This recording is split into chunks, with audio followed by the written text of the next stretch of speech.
Welcome back to the JCPod, partner with Stare Down Sports. Stare Down Greatness. It is officially Hall of Fame game day in the NFL, which means not only is it July 31st today, that means we are officially 23 days away from college football week 0. And if we're 23 days away from college football week 0, we are 35 days away from the NFL week 1. We're here. It's officially August. Next time you'll see me in this feed, which will be next Monday or Tuesday, will be August. Crazy to think about. We are officially almost done with the summer. We basically have 3 weeks left till college football, about 4 to 5 till NFL. Can't wait, man. Cannot wait. So without any further ado today, I think we should keep it pretty simple. I think most of you know what's coming. We got the final NFC West breakdown. We got the 49ers and we got the Rams today. I'll admit, due to the 49ers injury issues, it has made me a little bit nervous about some of these stats. Like, what are we going to do at receiver and everything? But we still got a few futures to talk about. Before we get into futures, we definitely have some NFL news to talk about. There's some small things that have been happening, so I want to talk about that before we talk some NFL news, and that's pretty much going to be it today, is the breakdown and the NFL news. So let's hop right in. First thing we got to talk about, seems like the Bengals are going to be signing Noah Fant, which, won't lie to you, immediately for my first immediate thought is for fantasy, where it's like, man, that is going to be tough for Mike Gesicki now, who usually was pretty decent when T. Higgins would miss. But on the second hand, I also think this might be a good move for the Bengals, because they need all the, I don't know. I don't think it's a bad move, but it's like, they already have Mike Gesicki, and originally it sounded like he was going to go somewhere else, but no, he originally started with the Broncos, went to the Seahawks, now he's going to be with the Bengals. And we have a Mike Gesicki, which I don't think will be bad. It's just like, man, the Bengals' issues on defense. They had another offensive weapon, which, like I said, I don't think it's a bad weapon at all. I think he's technically a little bit younger than Mike Gesicki as well, so that should be a little bit helpful. But, yeah. I don't know. I don't know what to expect. I don't think he'll start right away to start the season. I don't know if he'll even take the drop halfway through the season. Like, it's just, like I said, I think it's like, hey, they get another weapon, so it's not bad at all. But then I look at it from the fantasy aspect where it's like, if you wanted Mike Gesicki in those later rounds, now it's kind of like is he going to be worth it, or is this going to become a thing where Fant steals some of his targets and they both become irrelevant when it comes to that? Overall, though, I don't think it's a horrible move for the Bengals. I'm just more of confused, I guess, a little bit. Like, okay, like I said, I don't think it's bad signing. It's just defensively, offensive line. Those are my two big issues with the Bengals, and it's just, that's basically my way of looking at it. I don't know how better else to explain it. Golden Miller, he signed his 3-year, $66 million extension with the Raiders. He's been one of their he's the longest tenured player at this point, which is crazy to think about. Just with how much turnover they've had. He's been there since 2018. And, he's 29 years old now. Shout out to him, $22 million per average year, or like on annual salary, not per year on it, the annual salary. Trey Hendrickson, his situation has not changed at all, but he's at least back in camp. It makes you wonder, 1, is he missing football? 2, is something promised to him behind closed doors, which he hasn't really answered yet? Or 3, what is he doing? Because he was dressed in all black, apparently, and wasn't wearing his number 91 jersey, but he's keeping, he was helping Shamar Stewart pretty much there, and he's doing other stuff, so he's at least there. I think it's more of like a hold-in situation. But, I don't know, man. You got to think that maybe something, I just don't know. This situation's weird, man. You would think that with how the Bengals have been, they're getting rid of all their good defenders. They get rid of the defensive coordinator. They've just let go of guys left and right. They finally have a guy who's been super productive for them, who wants to stay, who wants to be a Bengal, and this is how they're treating him. It's just, man. I was talking to a buddy about this, and it was just like, man, it's just weird. It's like, at least they aren't the Browns, right? Because the whole situation with Haslam Shador, that's just another wild thing as well. They just, I don't know, it's just situations like you would think just, hey, sign the guy, pay the guy.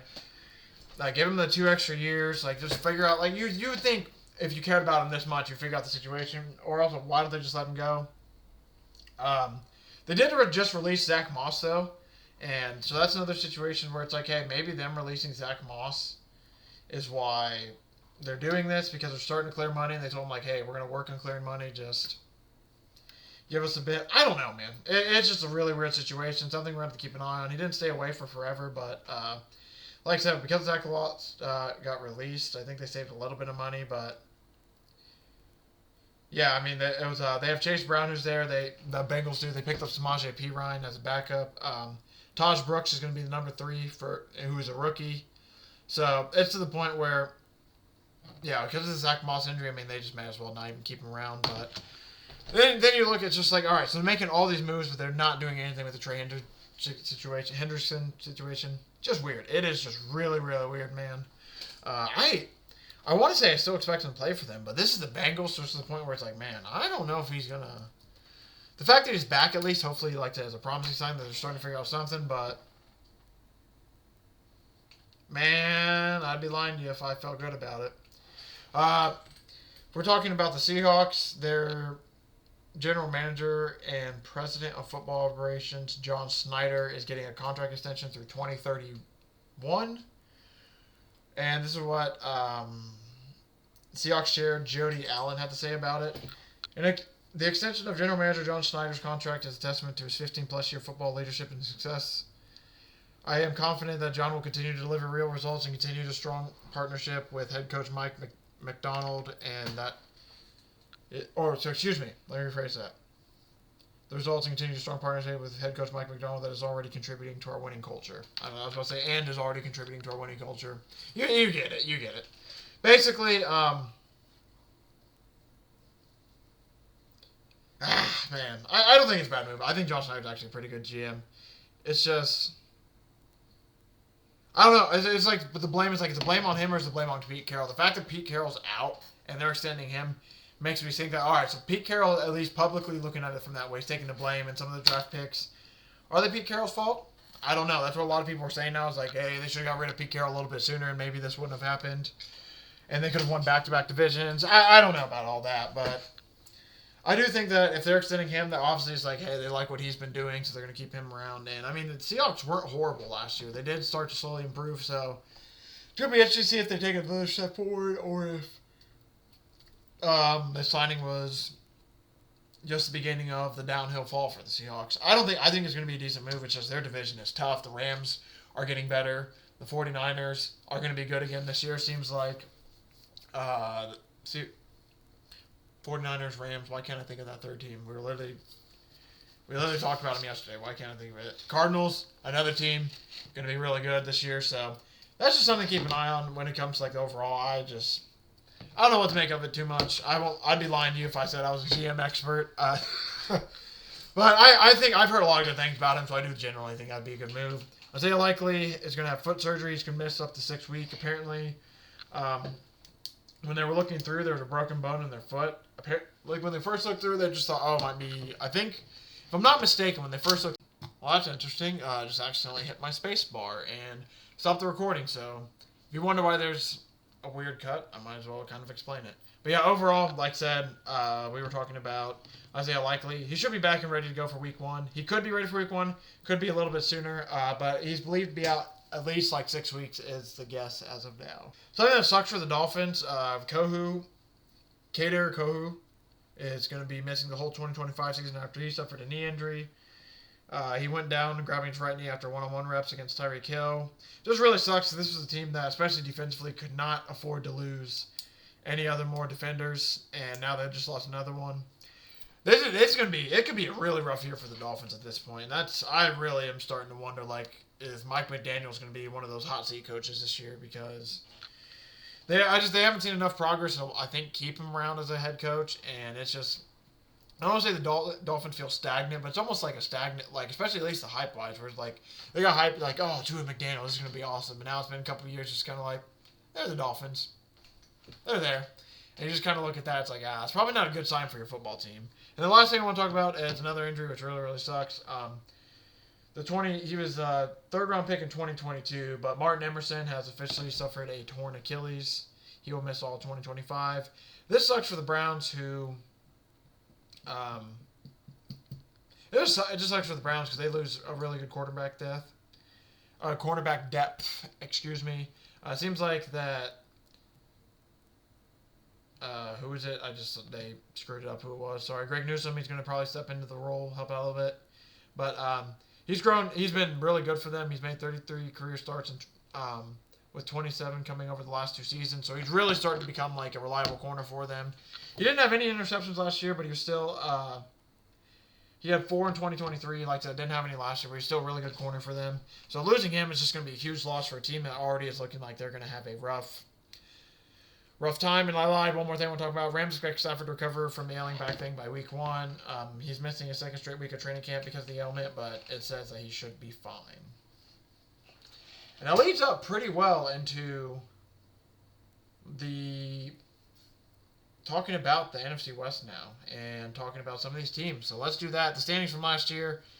Wait for it to load. Sorry. Rams are 10-7, Seahawks 10-7, Cardinals 8-9, 49ers, like we talked about, season from hell, where they went 6-11. I expect the 49ers to have a huge step up this year. I think that it's going to be a lot better for them. It was so bad injury-wise last year. You would think that it couldn't get that much worse. I mean, obviously we'll have to see because it's football. Anything can happen. But yeah, like I said, let's get a little bit more into the weeds when it comes to the actual teams themselves. So we'll start with the Rams. The Rams made some changes. It doesn't seem like it's been anything that is massive. I think they're pretty much bringing back most everybody. Sean McVay's still there. Mike LaFleur returns for his 3rd season. Looks like, most of these other coaches are returning as well offensively. I'm trying to see the defensive coordinator. They're literally listing out like basically every coach. Chris Shula returns for his 2nd season. He was a pretty good coach last year. This is why I think a lot of people are excited for the Rams this year. It's because I think not only because of Chris Shula's defense, but I think offensively the Rams getting more weapons. And I'm trying to see. I'm trying not to branch off too far. Yep, special team coordinator still returning as well, Chase Blackburn. So that's what the stuff I want to touch on, and then we can go over their depth chart. So you got Matthew Stafford, Jimmy Garoppolo, Stetson Bennett are the quarterbacks. Kyron Williams, Blake Corum are the running backs. Puka Nacua, Devontae Adams, Tutu Atwell, Jordan Whittington. Tight end wise, you got Tyler Higbee, Terrence Ferguson. Offensively, they still look. Offensively, they sound they're going to be great this season. Matt Stafford can stay healthy. This is an offense that should be able to get a lot of stuff done this year. There's some other questions too. It's like what's going to happen to Kyron Williams in his contract situation. That's just a thing to keep an eye on there. Defensively, you got Brandon Fisk, Boona Ford, Kobe Turner, Byron Young, Troy Reader, Omar Speets. I don't know why I said Speets. I just read that like a jackass. Omar Speets, Omar Spates, whichever. I don't know. Jared Verse, Darius Williams, Cameron Curl, Cameron Kinchins, Witherspoon, and Quentin Lake rounds out their defense. Like I said, this is a team where I think they're going to be pretty good again this year. They went 10-7 last year. Over-under is basically around a similar thing. You got over 9.5 wins at minus 140. I do think they're going to be at minimum 10-7 again, and that's partially because of their schedule and also, like I said, how good their offense is. So we look at their schedule for this year.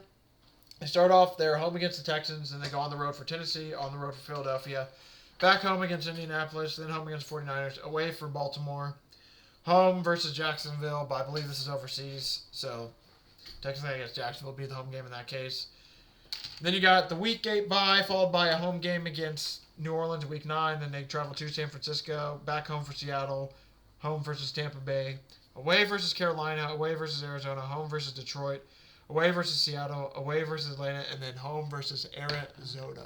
Like I said, I do like their win total over. I do think they're going to win about 10 games this year at the minimum. So if we split their season, if we split all their division games, there's 3. I could see them beating Tennessee. There's 4. They could beat the Colts, so honestly, there's 5. I'm going to mark it down as not a win, though, because I'm biased, so there's 4. They could beat Jacksonville, there's 5. New Orleans is 6. Carolina would be 7, in my opinion. And then basically you just need to find 3 more wins across the board. They can beat Atlanta, there's 8, so even 2. So basically you just need 2 wins against some of these better teams like Houston, Indianapolis, Philadelphia, San Francisco, Baltimore, like Detroit. I mean, they can, and that's assuming they split all the division games, but I mean, 10-7 is truly not out of the question this year for them, especially with a team that seems like they're bringing a lot of the guys back and they should only be getting better this season. The only thing that sucks for them is their division's getting a little bit better. Like the Arizona Cardinals, I think are going to be slightly better this season. Seahawks, comes down to Sam Darnold, but I wouldn't be shocked if they're improved. The 49ers are for sure going to be improved this season, so An improved division while also playing the NFC North. No, they don't play the NFC North. Sorry, they play the AFC South and the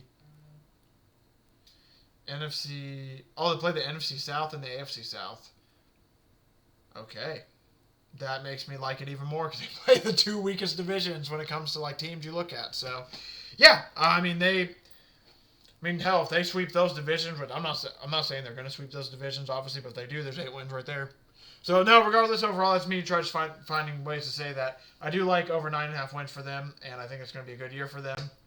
Now, when it comes to some other props, I'll admit, I'll just read off some numbers for you because there's just some. I like Puka Nacua. I am not betting on Puka Nacua this year. I do think he's going to have a pretty good season, but it's just some of his stuff is outrageous, and it's like I just think I'm good. So let's for example, Puka Nacua over 1,225.5 receiving yards. I definitely think that's doable because he's basically going to be the Cooper Kupp of this year, where he is going to be the main target. Last year he had a great season as well. Before he got hurt, he had 990 receiving yards, 3 touchdowns. That's only in 11 games. He was on pace to easily clear over 1,200 yards. But like I said, he's just a guy who deals with like little bit of nagging injuries here and there, where it's something just like I just can't. I don't know. I just can't get myself to it. It feels like, especially with the knee, he deals with a lot of like it's not like serious knee injuries. Just like hey, his knee's bothering him a little bit, swollen up.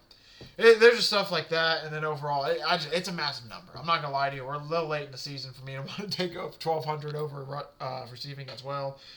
His touchdowns over 5.5 are tempting. He had 3 last year, like I said. I do think there's a chance that he gets over 5.5, but for that as well, it's minus 136, so it's kind of like, ooh, that's not... it just sucks because it's... Feels a little bit low for him, especially if he had 3 last year when he was really, really injured and it felt like he'd get more. But I don't know. There's also some other guys I like, so I'm like, let me just stay away from that. I don't need to absolutely take it per se because I've already got some other stuff I like. So yeah, those were just 2 numbers I wanted to bring up. There are 4 bets I am looking at, and there's another one I want to bring up before that I'm not going to take. Stafford over 37.50.5 passing yards, minus 114. I definitely do think that's doable. I don't mind it at all, but I thought about more. I'm like, they're probably going to run Kyren Williams a little bit more. They have Blake Corum another year as a pro who might get a couple carries here and there as well. Maybe they don't want to put as much on Matthew Stafford, which makes me sit there and be like, do I really want to take that over? So I ended up not taking that over there. Matthew Stafford over 23.5 passing touchdowns is plus money, and that is one I'm tempted. Because if he stays healthy, I think that is definitely not out of the question at all. The only thing that would suck, I feel like, is there's a chance that it gets stolen by Kyren Williams in the rushing game. But, he had 20 touchdowns last year, 8 interceptions in the 16 games. In 15 games the year before, he had 24 passing touchdowns. And then in 21-22, his first year there, he had 41 with Cooper Kupp in that amazing season. But I don't think it's totally out of the question. It's just Matthew Stafford is one of those guys who's definitely a lot older. So it's just like, maybe they do want to rely more on the run game in the red zone, but he's also still pretty good at football, so it's like, I don't know. So I do have it written down at 23.5 passing touchdowns. I do have it written in red because it's one of those ones that I am very tempted to add it to the slip, but I just don't know, man. It feels a little, that's a number where it's just like, if it was like 2021, I think I'd be all over it, but that 23.5, 24.5, 25.5 range where I start to slowly put one foot out, one foot in, where I'm like, I could see it, but I don't know if I absolutely love it. So that's one I'm personally going to stay away from. The 3 that I'm for sure interested in, and I'm for sure taking them, Kyren Williams. Looking at him to have over 1,000 rushing yards, minus 114. He had almost 1,300 last year. If he stays healthy, I absolutely love that number. I think he's going to get a good amount of work again. He had 316 attempts last year. I wouldn't be shocked if maybe that's closer to like the 280, 290 range if they want to give Blake Corum a little bit more work. But I still think 1,000 yards is for sure in the question. He's a really good running back, and he's this team's I don't want to say he's their only running back, but you look at that roster, they're going to use him a lot. Blake Corum, yes, is still a good running back, but we haven't fully seen him. We just haven't fully seen him in a full workload. So, and we have seen Kyren, and we know he can do it. So that's why I like his over 1,000. For 10.5 rushing touchdowns, there's definitely some regression. He had 12 in 23-24, and last year he had 14. So, he still hit over that 10 number, so I'm definitely playing a little bit more towards that. I think it'll probably be about 10 to 12 range, so I do like the over 10.5. I won't be like in one of those. I won't be shocked if he gets under 10 because it's like, damn, he just missed or he was injured. But if he plays all 17 games, it truly does feel like the over 10.5, which is -114 as well. Rushing touchdowns is definitely in play. And the final one I want to talk about is Puka Nacua, or not Puka Nacua, sorry, Devontae Adams. This is one I'll admit I am taking, but I'm not fully sold on it. And it's not his passing touch or receiving touchdowns. His receiving touchdowns are over under 7.5. He had 7 last year, but it's just enough where I'm like, I don't fully know, but I don't know. It's just weird with Devontae Adams because he had 1,100 receiving yards in 23-24, and then last year between the Jets and the between the Jets and the Raiders, he had over 960 receiving yards, so that's why I like his over-under receiving is 950.5. I absolutely love that. I think he's definitely going to hit over that again because I think the dynamic duo of him and Puka Nacua are going to be, I think it's going to be a problem because if you try to focus on Devontae Adams and Puka's just going to go off, and then it's like, well, shit, now we got to lean a little bit more towards Puka.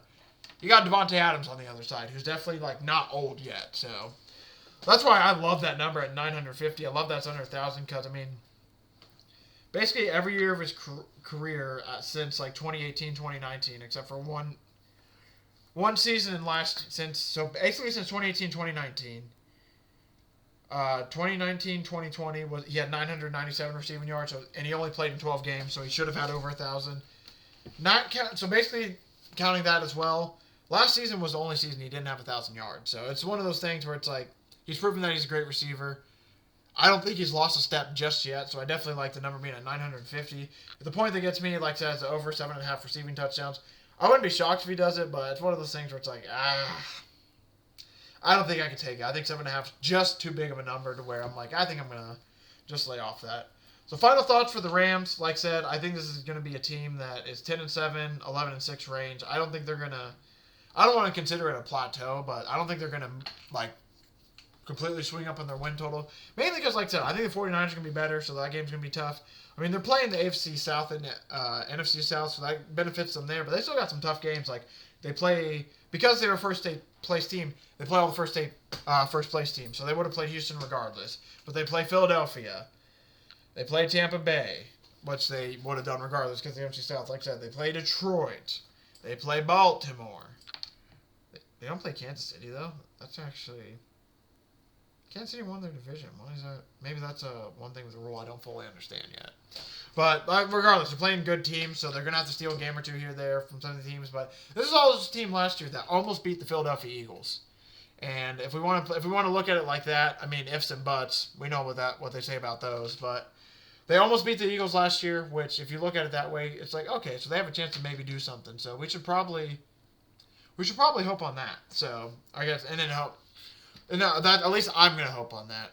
Okay, so they found something last year. They're going to roll it into this year, and they're going to be a little bit better coming into this season. So that's why I like them there. So my official bets, or I guess my official futures for the Rams of the NFC West, we got their win total at over 9.5. It's -140. I'm not going to take it. It's an official future I'm going to give out, but I'm not going to lie to you. It's -140. I'm not taking it. Kyren Williams over 10.5 rushing touchdowns, -114. Kyren Williams over 1,000.5 rushing yards at -114. Then Devontae Adams over 950.5 receiving yards. I also kind of like Puka over 5.5 receiving touchdowns. That's -136. I think I really, really like that. I just haven't got myself to take it just yet.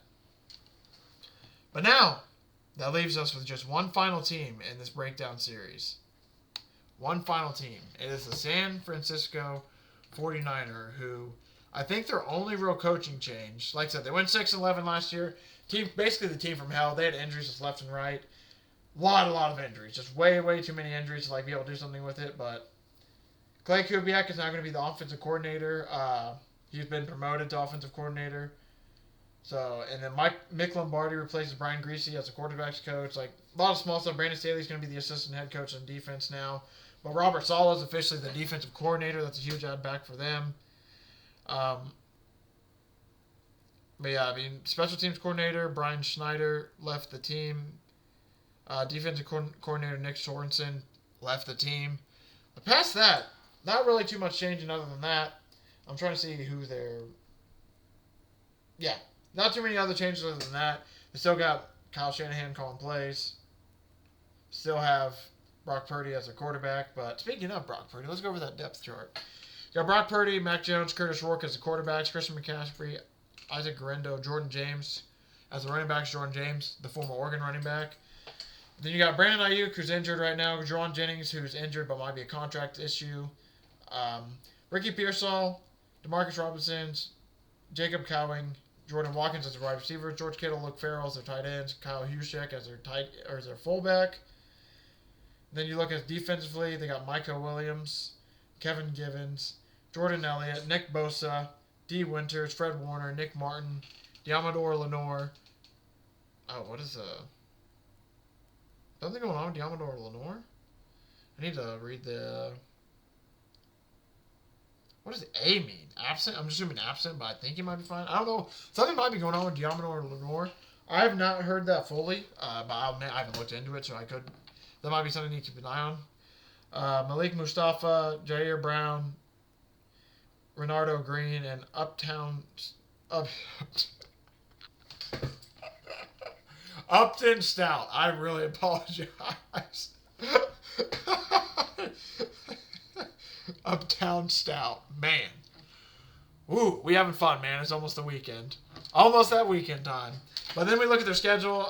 They start off their season away at Seattle, then away at New Orleans, home for the Cardinals, home for Jacksonville, away for the Rams, away for Tampa Bay, home for Atlanta, away for Houston, away for the Giants, home versus the Rams, away for Arizona, home versus Carolina, away for Cleveland. Week 14 bye, which is going to be awesome for this team.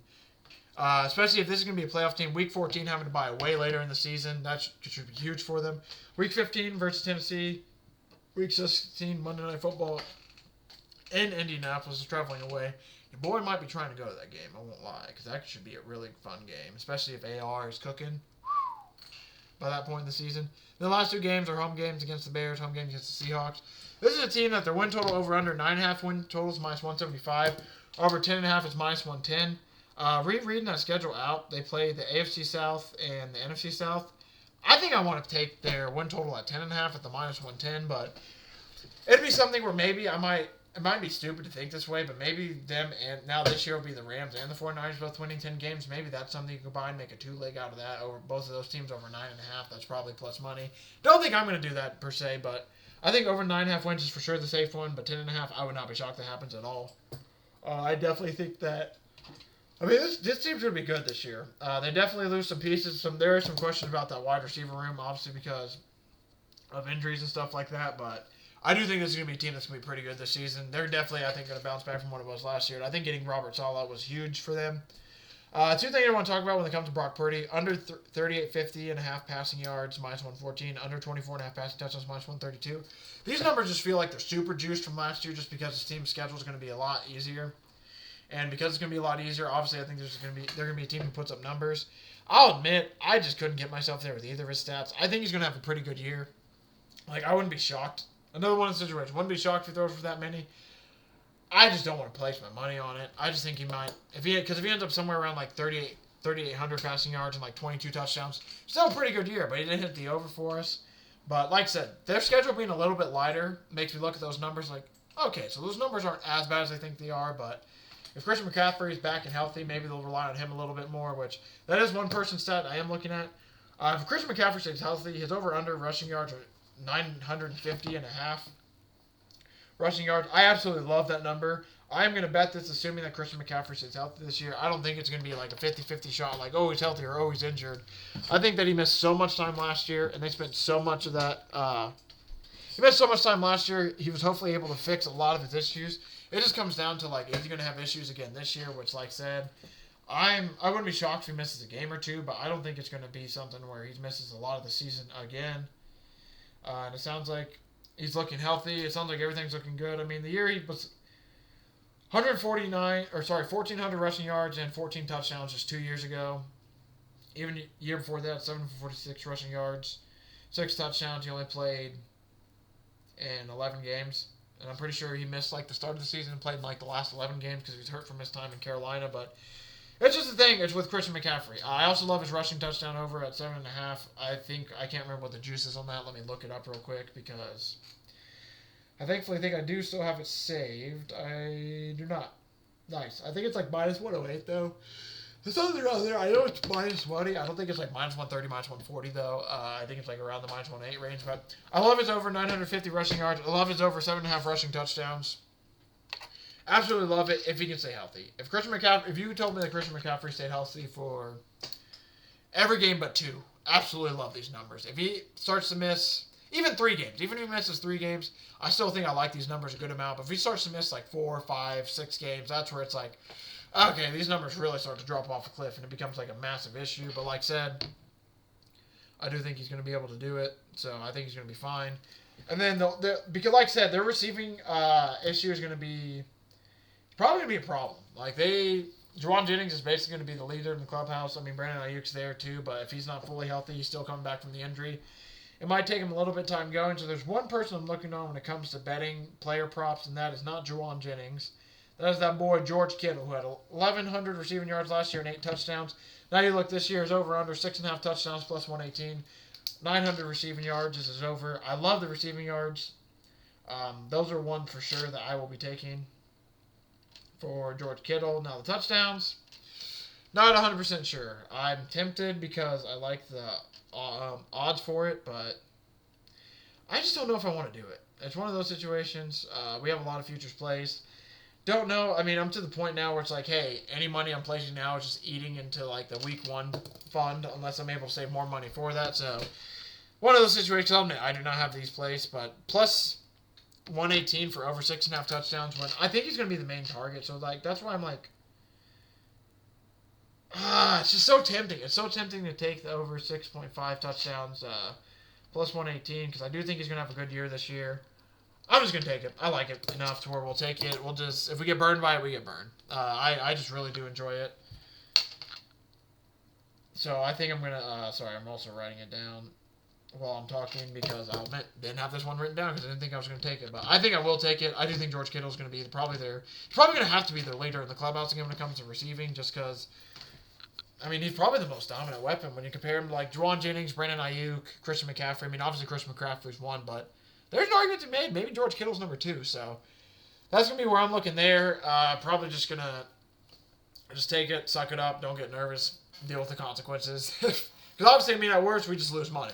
And I mean, that would really suck. But it's just like, man, I could see him maybe dropping a touchdown or 2. So like, but he had 8 last year. I mean, I definitely love, if I had to choose between one or the other, I definitely like the yards way more than I like the receiving touchdowns. It's just, man, it's only 6.5. I definitely think he could get 8 to 10 again. I wouldn't be shocked if he got lower than that, but I definitely think he could get more than 7. So for plus 118, I like those odds. So final thoughts for the 49ers before we end it today.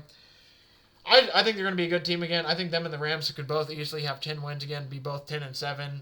It might come down to like, hey, if the 49ers sweep the Rams, maybe they have 11, 12 wins. Maybe if the Rams sweep them, maybe they're the team with 11 wins. But I don't know who's going to win the division between these two. I guess that's one odds I didn't talk about that I forgot to look up. So we'll talk about that as we're ending it. But yeah, I think obviously the 49ers are the favorite to win the division, but I can't remember by how much. They are plus 165. The Rams are plus 180. So I mean, that's tough, man. If I had to pick a finishing order for the NFC West, for me it would be either 49ers, Rams, Arizona Seahawks, it'd be either one of the plus 900 ones where it's like Cardinals are in 3rd place, but that's also what's tough is the Cardinals can be pretty decent this year, and that's also going to be an issue I have with potentially the win totals and everything. I feel like the 49ers to win the conference are plus 900. The Rams to win the conference are plus 850, so they're just likely ahead of them. So I mean, these are 2 teams who are going to be in these are 2 teams that Vegas sees being in the playoffs. I think I see them being in the playoffs as well. I think they're going to have great seasons. So I think, like I said, 10-7, I think is going to be at the minimum floor for the 40. At least it should be the floor for the 49ers, unless it just bottoms out again. But yeah, I think they're going to have a great season again. And I think assuming if Christian McCaffrey's healthy, it's going to be even better of a season. If they can get Brandon Ayuk back and moving, it's going to be even better. It's one of those things where I think it's going to be a good season regardless. But a healthy Christian McCaffrey, a healthy Brandon Ayuk takes them even farther. And if that defense can really bounce back under Saleh, man, that is going to be a scary time for teams in the NFC. But my official futures for the 49ers, we got I like their over 9.5 wins, minus 175, over 10.5, minus 110. Like I said, similar to the Rams, though, I'm not going to take either one. I love them, but not going to take them. I like Christian McCaffrey. I am going to be taking Christian McCaffrey over 950.5 rushing yards, and I will be taking George Kittle over 900.5 receiving yards, and then over 6.5 receiving touchdowns. So let's do it, people. The official futures for the NFC West Part 2. We got over 9.5 wins for the Rams, over 9.5 wins for the 49ers, over 10.5 wins for the 49ers. Not taking any of those win totals. Love them all, not taking a single one just because I want to focus on the player props. We're also taking Kyren Williams over 10.5 rushing touchdowns, Kyren Williams over 1,000.5 rushing yards, Devontae Adams over 950 receiving yards. Then we are taking Christian McCaffrey over 950 rushing yards, George Kittle over 900.5 receiving yards, and then George Kittle over 6.5 receiving touchdowns. Thank y'all for watching. Thanks for the support. I really do appreciate it. Man, it's over. We've officially broken down every team heading into 2025. I've been doing it for the last month and a half to 2 months. So if you're wondering about teams, we've already talked about them. Might be a tad bit behind now with some updated information and everything, but I do have all my futures given out. We'll admit, since I did it so late, it's too late in the season now. I probably won't do an article form of these. If anything, I'll do like an article of my favorite futures heading into the season, which I'll do a little bit closer to the season again. Because we technically already, that was the first episode I did in this series, but I might do an article form of it. But if you want to check out any NFL news, anything like that, feel free to check out Stare Down Sports. We'll be posting there a lot more again regularly. I'll admit, I was starting to get back into that rhythm, getting ready into the season, and then your boy got a house, so it kind of changed up the schedule a little bit. Had to focus on some other stuff, but hopefully I can get back into the writing a little bit more because football season's almost here, and you can best believe that I'm going to be doing the same thing as I did last year, where except that now 2 episodes are going to be 3 episodes a week, and I'm still going to be writing articles, giving out bets there, talking about information. So if you want any of that, like I said, feel free to check out Stare Down Sports. I'll be back in this feed next week to talk college football a little bit more, go over some NFL news as we just slowly prep. At this point, we're just prepping for the season now with like fun topics where it's like, hey, these are some teams that I look. Like next week, I might do a series of like 3 teams I expect to make the playoffs that didn't last year. Stuff like that's a lot of stuff like that for these next like 2 weeks before we officially do what we normally do in the season. Where it's like I said, this is how the season's going to go this year. Mondays are going to be college football breakdowns where we're going to go over everything college football wise, Heisman future odds, stuff like that. So Mondays are going to be dedicated to college football. Tuesdays will be officially my NFL breakdown, so that way we can wait for the Monday Night Football game. And I will talk basically from Thursday Night Football to Monday Night Football.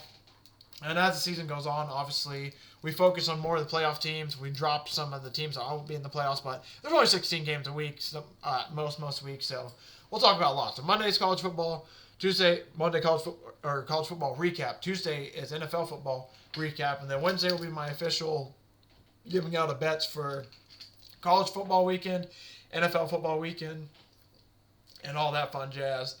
And then eventually, if we can, we'll eventually start doing Fridays. I'll turn that into a Friday episode, where then Wednesdays we'll just give out stuff before Thursday Night Football, and then Friday will be more. But like I said, aren't fully there yet. So Mondays, Tuesday, Wednesdays will be the plans for pretty much starting off after August 23rd. That's going to be the plan, man. So like I said, thank you all for watching. Thank you for your support. Really do appreciate it. I'll see everyone back in this feed on Tuesday.